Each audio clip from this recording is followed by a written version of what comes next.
Yurist sifatida o'zbek tilining huquqiy maqomi degan challenge boshlab aktivistga qo'shilgan edim.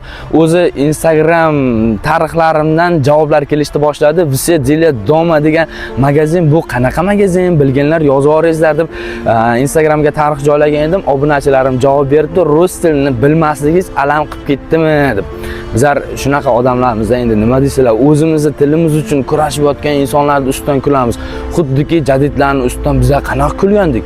Jadidlarni kimlar sotgandi? Xuddi o'shanday bu yurt uchun kurashayotgan hozirgi jadidlar maqomida emasdir lekin ular hozir, lekin o'shalar kabi davlati uchun, xalqi uchun, vatani uchun, o'zini davlatini tili uchun, xalqini tili uchun kurashayotganlar ustidan mana shu o'zi kulishni boshladik, to'g'rimi? Ertaga agar vaqt kelib qolsa 4-5 so'm soqqasini bersa, balki sotib yuborishimiz ham mumkindir. Endi bu ehtimoliy fikrlarda, chunki bizda bunaqa narsalar bo'lgan. Men jadidman, men Amir Temurman, men Jaloliddin Manguberdiman, men 2-Renessansni ham 1-Renessansni ham qurgan shaxslarning avlodiman. Men nima uchun o'zimni o'zbek tilida gapirmasligim kerak? Nima uchun men ko'chada yurganimda menga ruscha gapirish kerak? Nima uchun men bannerlarni rus tilida o'qishim kerak? Qayerda yozib qo'yibdi bunaqa qonun? Qayerda yozib qo'yibdi bunaqa qoida?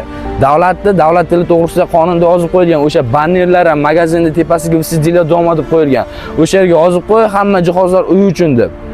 Nima uchun men u narsani rus tilida o'qishim kerak? Nima uchun men ofitsiant menga ruscha gapirish kerak? Nima uchun resepsiyonda o'tiradiganlar menga rus tilida gapirish kerak? Nima haqqi bor ularni menga rus tilida gapirishga? Men o'zbekman. Meni pasportimga O'zbekiston fuqarosi deb qo'yilgan.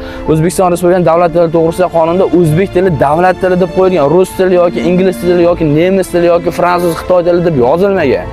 Nima uchun uni haq deyishimiz kerak? Hurmatli fuqarolar, davlatimizni, vatanimizni, o'zimizni, o'zbegimizni, o'zbek tili haqida, o'zbek tilining maqomi haqida hammamiz kurashishimiz kerak. Kurashmasak bo'lmaydi. Bu narsa ertaga borib bir kun katta bir jallikka olib borishi mumkin bizlarni. O'zini tilini sotgan xalq, o'zini millatini sotgan xalq hech qachon 3-Renessansni qura olmaydi. 3-Renessansni qurmoqchimizmi? Birinchi o'rinda tilimizdan boshlashimiz kerak.